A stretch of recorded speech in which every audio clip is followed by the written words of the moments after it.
नमस्कार। अभी की बड़ी अपडेट है कि प्रमोद परम यादव कोरनी भोजपुरी 2024 के बेहतरीन बवाल गाना लेकर आ रहे हैं आपसे बीच में। इस वीडियो में इस गाना की जानकारी दूं आपसे बीच में, किस चैनल पर कब लॉन्च किया जाएगा आपसे बीच में।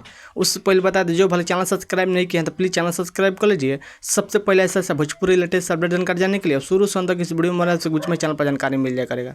फाइनल बता दें, प्रमोद परम के एल्बम सॉन्ग फाइनल पोस्टर जारी कर दे। जब देख रहे हैं स्क्रीन पर, जिस गाना का टाइटल है सैया बानी शुक्रवार। सैया बानी शुक्रवार इस सॉन्ग को गाए हैं सिंगल प्रमोद परम यादव। गाना का है बहुत बेहतरीन कमाल गाना होने वाला है। यह गाना भोजपुरी अपन खुद रूप मिलेगा, जिस गाना का टाइटल है सैया बानी शुक्रवार। इस गीत का बात करें तो गीत को लेके हैं छोटन मनीष, और इस गाना म्यूजिक संगीत का बात करें तो म्यूजिक दिए हैं आर्या शर्मा। बहुत बेहतरीन कमाल गाना होने वाला है सैया बानी शुक्रवार।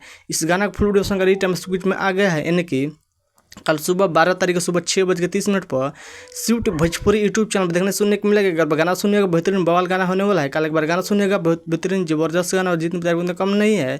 आप लोग बताइए कि ऐसे तो प्रमोद उपरांत एक से एक बड़ा गाना लेकर आ रहे हैं, खूबसूरत प्यार देते हैं। यह गाना खूबसूरत प्यार देना कल सुबह 6:30 पर स्वीट भोजपुरी यूट्यूब फुल वीडियो लॉन्च किया जाएगा। इस वीडियो में देखने को मिलेगा प्रमोद परम यादव एक न्यू मॉडल वीडियो सॉन्ग देखने को मिलेगा। जबरदस्त कमाल गाना होने वाला है। आप लोग बताइए कि प्रमोद परम का वीडियो अपडेट न्यूज़ का अपडेट न्यूज़ पसंद, प्लीज़ वीडियो को लाइक कीजिएगा और चैनल सब्सक्राइब दोस्तों भी शेयर कीजिए। कल के बाद गाना सुने सुबह 6:30 स्विफ्ट भोजपुरी सैया बानी शुक्रवार। बस वीडियो मतलब मिलेगा। जय हिंद, जय भोजपुरी में, धन्यवाद।